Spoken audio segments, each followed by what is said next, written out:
Ukisoma katika kitabu kile cha Mwanzo sura ya 23 kuanzia mstari ule wa kwanza mpaka wa 20, kuna mambo ya msingi ambayo utayaona yanayohusu fursa zinazopatikana katikati ya changamoto.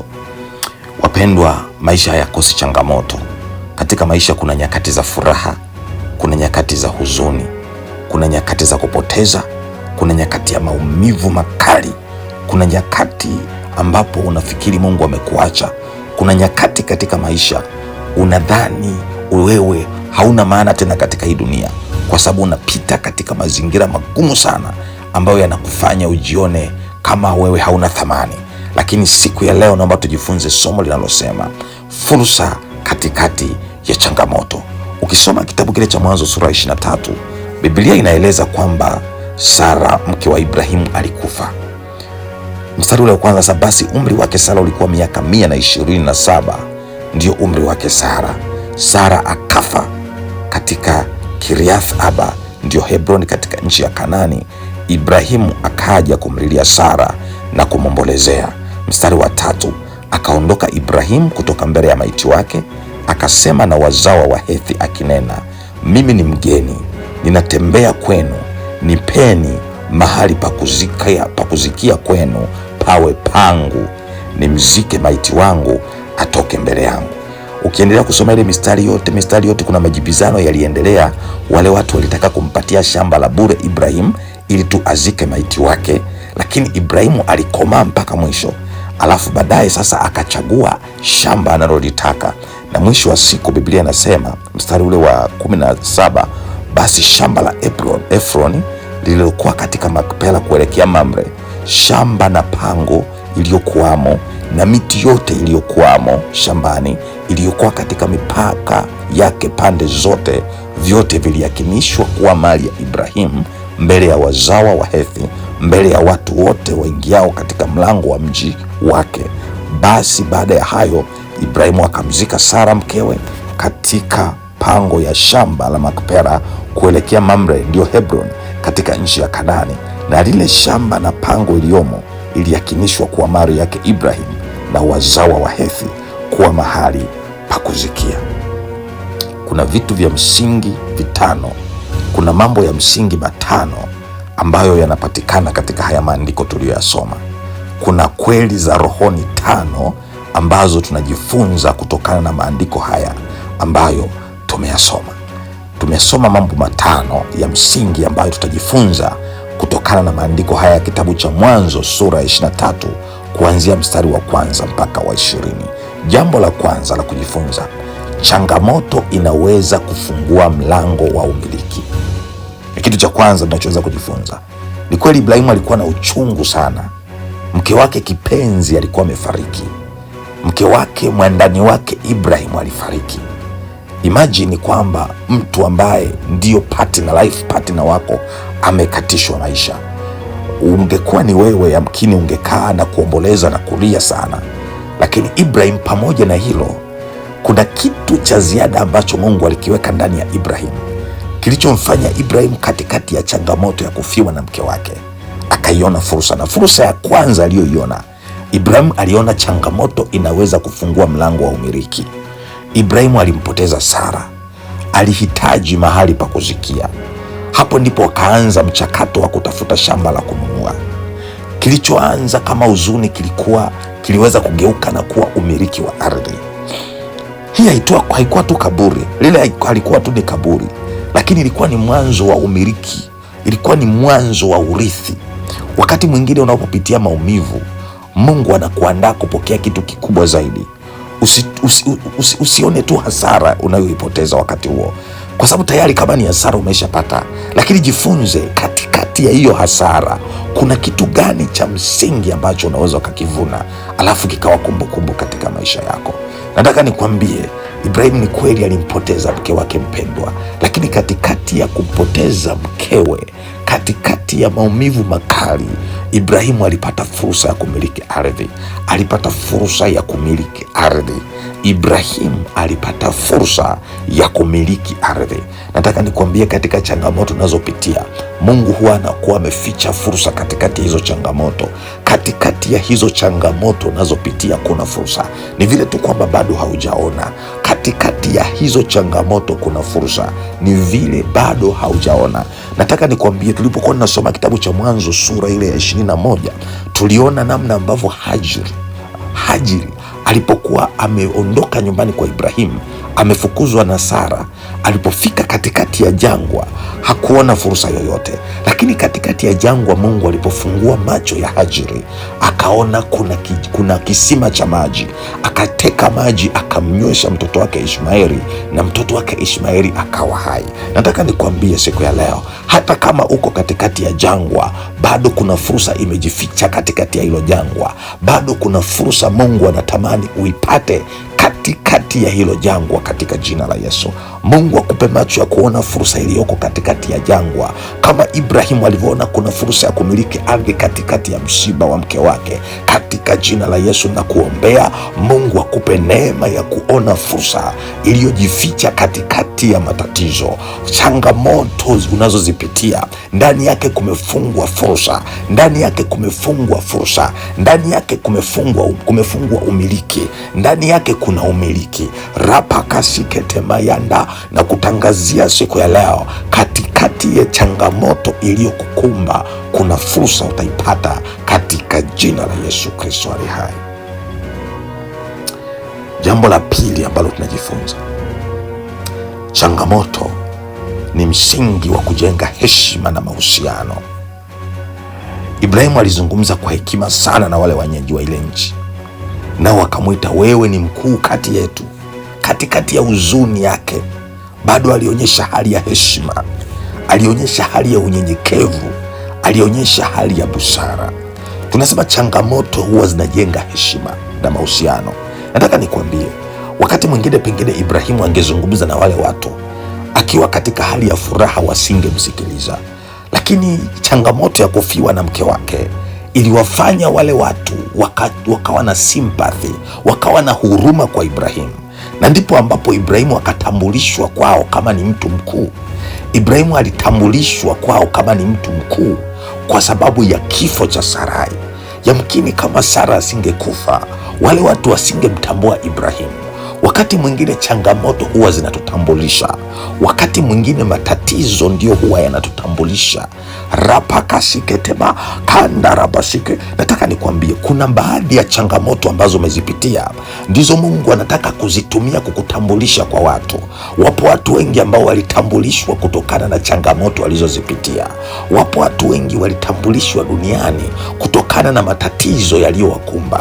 Maana watu walisema twende tukamfariji yule aliyepata matatizo. Walipofika kule, Mungu hakuishia kuwaonyesha matatizo ya yule mtu, lakini aliishia kuwaonyesha ukuu wa Mungu uliojificha katikati ya matatizo yaliyokuja kwa yule mtu. Nataka nikwambie, katika kila changamoto unayoipitia, Mungu amefunga fursa ndani yake. Katika kila changamoto inayokupata, not my words, katika kila tatizo linalokupata, Mungu amefunga fursa ndani yako, na moja ya fursa ni kukutambulisha katikati ya changamoto, ni kukutambulisha katikati ya majaribu. Kama ungelifahamu hilo, pengine ungetamani hata kuingia kwenye changamoto hata leo, kwa sababu kupitia changamoto ndipo watu watakutambua. Kupitia changamoto ndipo hekima ya Mungu iliyoko ndani yako itatambulishwa katikati ya mataifa. Kupitia changamoto utukufu wa Mungu utadhihirika katikati ya mataifa. Ribakosema yandarabaso repakosekepa yandaraba reketebokasite mayondere kayata rokopokasokete mayanda. Jambo la tatu, changamoto huharakisha ahadi ya Mungu. Ibrahimu alipewa ahadi kwamba atapewa nchi ile ya ugenini, ataimiliki yeye, na miaka mingi ilipita kabla ya Ibrahimu kuanza kumiliki ardhi katika nchi ya ugenini. Lakini changamoto ya Ibrahimu kufiwa na mke wake Sara ndiyo iliyosababisha ule umiliki wa ardhi uanze. Unawezaje kumiliki ardhi katika nchi ya ugenini? Na watu wanawezaje kukuuzia shamba lenye rutuba katikati ya nchi ya ugenini kama hakuna changamoto inayowafanya wakuonee huruma ili wa take sympathy ya kuweza kukuuzia ile ardhi?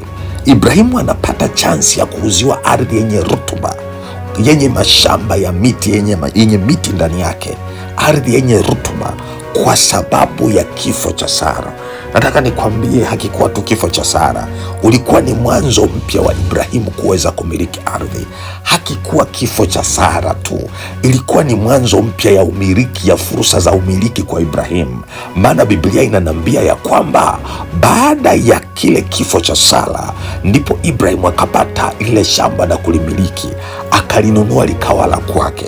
Na katika lile shamba Biblia inanambia kulikuwepo na miti katikati ya lile shamba, lakini ilikuwa ni ardhi yenye rutuba, na uhakika ya kwamba yawezekana Ibrahimu alianza pia kulima kwenye lile ardhi. Sina uhakika, sina mashaka katika hilo, kwa sababu kama ni shamba lilikuwa na miti ndani yake, karabakasiketema, yawezekana Ibrahimu pia alitumia lile shamba kwa ajili ya shughuli za uzalishaji.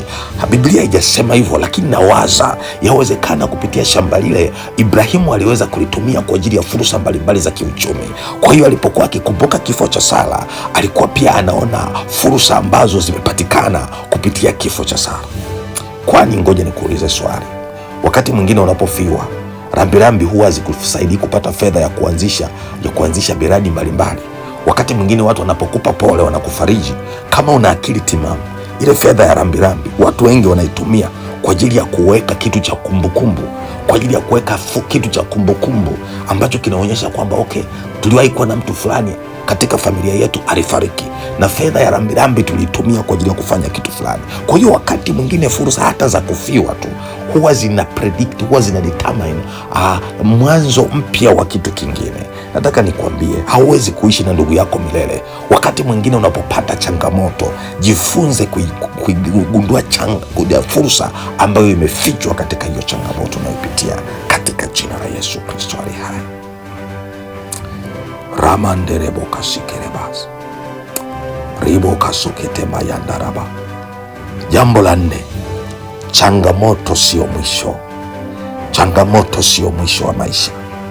Changamoto sio mwisho wa maisha, na Mungu hajamalizana na wewe. Rapakasiketema. Kifo cha Sara kilikuwa mwisho wa Sara, kilikuwa mwisho wa sura moja ya Ibrahimu kuwa mume wa Sara, lakini pia kilifungua sura nyingine. Maisha ya Ibrahimu hayakusimama kwa sababu ya kifo cha Sara. Maisha ya Ibrahimu hayakusimama kwa sababu ya kifo cha Sara. Usikubali maisha yako yasimame kwa sababu ya changamoto moja unayoipitia katika maisha yako. Usikubali maisha yako yasimame kwa sababu ya changamoto tu moja unayoipitia katika maisha yako.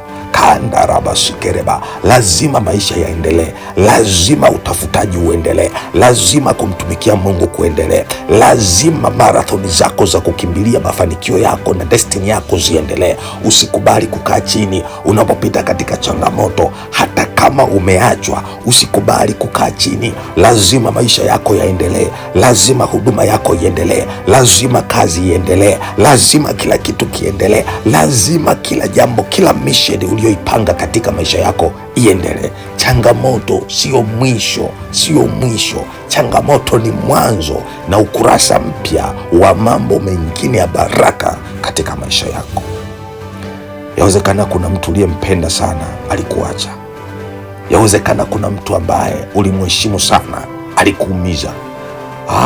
Kuachwa kwako kusitumike kama fursa ya wewe kuacha huduma. Kuachwa kwako kusitumike kama fursa ya wewe kuweza kumwacha Mungu. Kuachwa kwako kusitumike kama fursa ya wewe kujikinai maisha yako na kuanza kuishi maisha ya hivyo vyote tu. Kuachwa kwako kusitumike kama fursa ya wewe kuweza kukata tamaa. Unatakiwa kusimama katikati ya changamoto. Karabaseketamayanda rapakasiketata. Yuko wapi atakayesimama katikati ya changamoto na kuanza ukurasa mpya? Karabaseke, unaoanza na sura mpya ya Abraham baada ya kufiwa. Ibrahim baada ya kufiwa na mke wake, maisha yake yaliendelea, fursa za umiliki ziliendelea, na hapa alimiliki ardhi koya kwake. Ardhi ilikuwa na rutuba, ilikuwa na rutuba nyingi. Kwa hiyo hii inawezekana aliimarisha shughuli zake za project za ufugaji na kilimo, yawezekana, I don't know, lakini tu ile hali ya umiliki pia iliongezeka.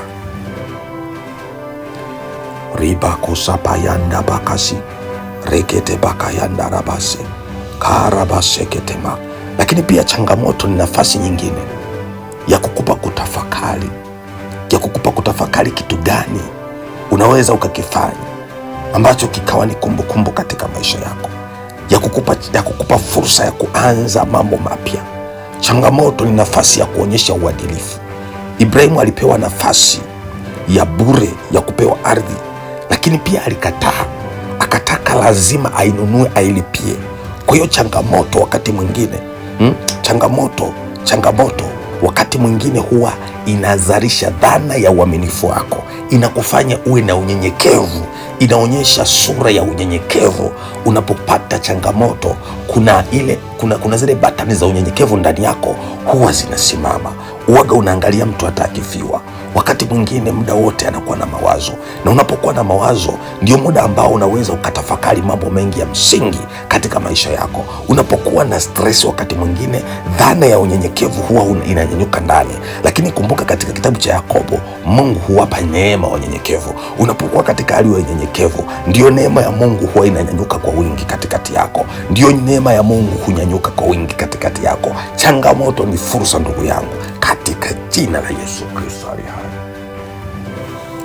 Mimi sijui unapitia kitu gani, sijui unapitia changamoto ya namna gani, lakini Mungu amenituma kwako siku ya leo nikwambie kwamba changamoto unayopitia ni mwanzo wa fursa katika maisha yako.